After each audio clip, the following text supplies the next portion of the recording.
په لومړي ځل شمشاد ته اجازه ورکړل شوه له هغه سوله ییز کاروان سره ملتیا وکړي چې غواړي د اوربند نوې خوشحالۍ په هغو سیمو کې ونمانځي چیرته چې وسلوال طالبان واکمن دي. سولې ته هیلهمندو ځوانانو په خپل موټرو درې رنګه بیرغ سربیره د طالبانو بیرغ ته هم درناوی کړی.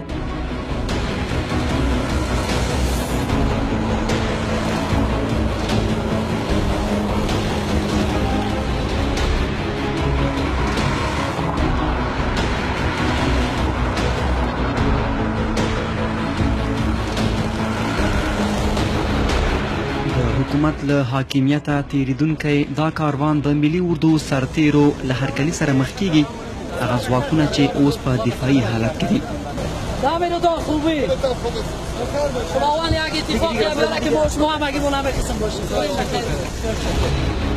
له پلازمینه کابل څخه د لوګر په لور دغه د موټرو کاروان د افغان ځواکونو او وسلوالو طالبانو لومړیو کرښو ته ورځي او له هغوی سره اختر یو ځای نمانځي.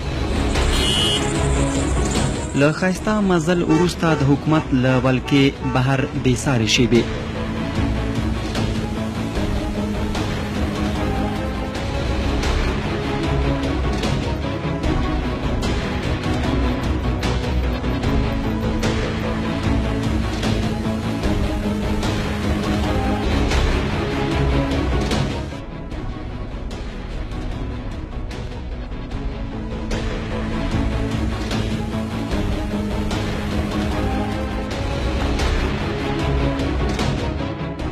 د وسلوالو طالبانو لخوا د اعلان شوي اوربند په لومړۍ ورځ د لوګر ولایت برکي برک ولسوالۍ ته راغلی یاستو.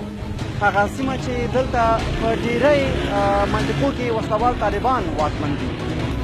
د اختر په سترو خوشحالیو کې د اوربند خوښۍ د خلک بې ویښې راتلونکي باوري کړي دي.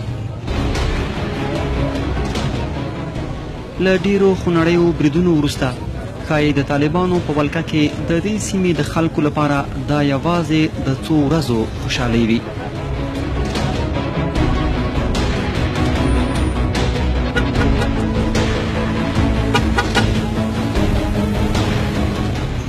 المنطقه فعلا آدم سه روز این روزای ان شاء الله آرام است. خدا صلح همیشه بره، امنیت بره. ما از جنگ خسته شدیم، از برادرکشی خسته شدیم. خارجی ها رو نمیخوایم، خارجی ها در بدری شاپهای شب مردم خونه کشتن میره، مسلمان ها در خاک خونه آلوده است. خدا این بدبختی را از وطن ما گم کنه، اگر صلح امنیت بیاره. ما بسیار ما از آتش بس بسیار خوش هستیم، ما از اوربند خوش هستیم. خدا هر کسی کار کرده خیری بینه، زنده باشه. ما استقبال میکنیم از این کار. تشکر از اینکه شما آتش بس جناب رئیس جمهور و جناب مقابل هم آتش بس اعلان کردن. ما تشکر میکنیم. ما نسبت به دیگه ایدا انسان قدر خوشحال هستیم که به حد خود گم کردیم. ما نمیخوایم که دیگه مداخلات بیرونی در کشور باشه. شکر برای تمام مسلمانان افغانستان. ما به خصوص مردم لوگر تبریک میگیم. خیلی خوشحال هستیم. امروز اوربند اعلان شده. خداوند دائم این اوربند اعلان کند و دستای خارجی را خدا از کشور ما دور کنه که ما افغانا با هم زیر بیرق اسلام زندگی کنیم.